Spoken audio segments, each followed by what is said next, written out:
Hi guys, ako nga pala si Paul and ako ay ako ulit ay mag-unbox ng isang lumang, hindi naman ganun kaluma, siguro 1-year-old smartwatch. And first, simulan na natin. Okay, so one hand tayo. Actually, nasira kasi yung holder ko.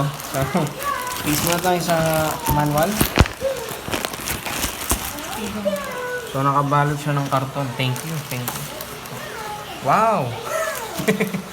So, hindi ko na-expect ganito yung box niya dahil iba yung box niya sa website. Pero okay lang. Sige, tingnan natin ang loob. So, guys, hindi ito yung mga in-unbox natin nung nakaraan yung pala yung box niya. Thank God. Ayun. So, yung kasi talaga yung na-expect kong box. Nagtaka ko ba ito? So, ano pala siya? Para pang protect, no? Sa pinaka nasa loob. Yan. Wow, may free pang ang tawag dito? May free pa na screen protector. Okay. Yan. So, meron siyang strap. Ayan, color black.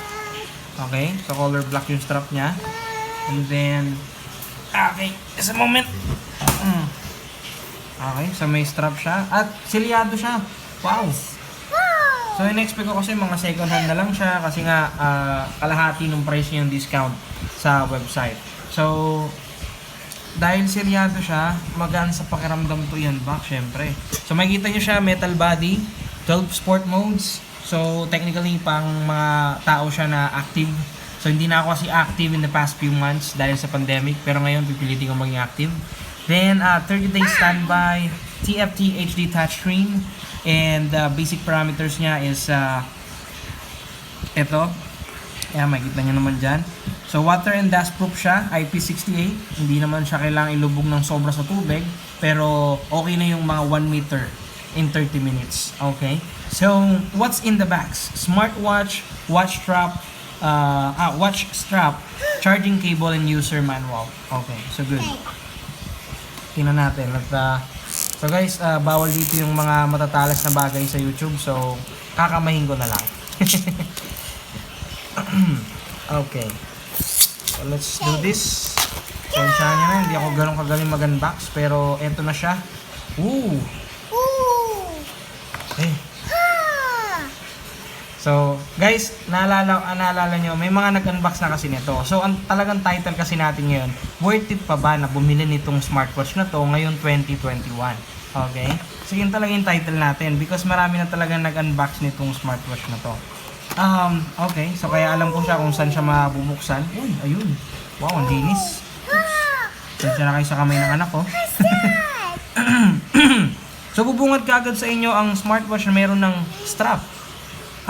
Confusing medyo kasi dahil meron na akong strap dito. So, ibig sabihin, ito ay extra. So, halimbawa, just in case na nasira or gusto ko ng ibang style. Kasi kung titignan nyo to guys, pakikita ko sa inyo iba yung style niya, parang Apple Watch ang dating. Wow! Sa akin build quality quality design niya, talagang yung build quality niya talagang napakaganda, parang original. Original na Apple Watch na strap. Okay, ang sarap hawakan, tingnan mo. Diba? Pero itong original niyang strap, syempre, mas original sa pakiramdam. Oo. Diba? So guys, ang bigat ng watch, hawakan mo.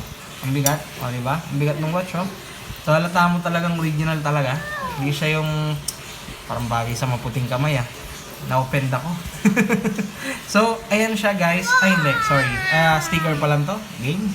Ooh. Okay. So, guys, makikita nyo rito sa likod yung scanner niya. Heart scanner. And, yan yung gagamitin ng smartwatch para ma-scan. Hindi lang yung 500 mAh. I thought this was like 350 mAh. But, nakalagay sa likod is 500 mAh. I'm not sure. Maybe this is a upgraded version. We're gonna check that out. So, hindi siya nagbubukas. So, technically, this is a low battery phone. Or, walang battery. So, ayan. Ito yung mga nasa box niya. May protector siya. May manual. May charging cable. Okay. Which is the basic one. And then, that's all. So, wala siyang kasamang adapter. Masyado naman akong assuming. Kasi, sa price, no. Hindi na tayo magreklamo sa price niya. Pero, guys, napakaganda talaga. Kita nyo naman.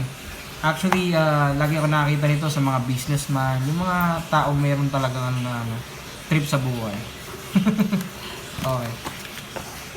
So yun lang guys, next time papakita ko naman sa inyo kung paano siya gumagana, paano siya nagagamit ngayon 2021, at paano siya ikumpara sa mga ibang smartwatch ngayon 2021. So guys, yun lang. Thank you so much for watching, and please like and subscribe. At ako nga pala ulit si Paul, you're watching De Hoya Gaming.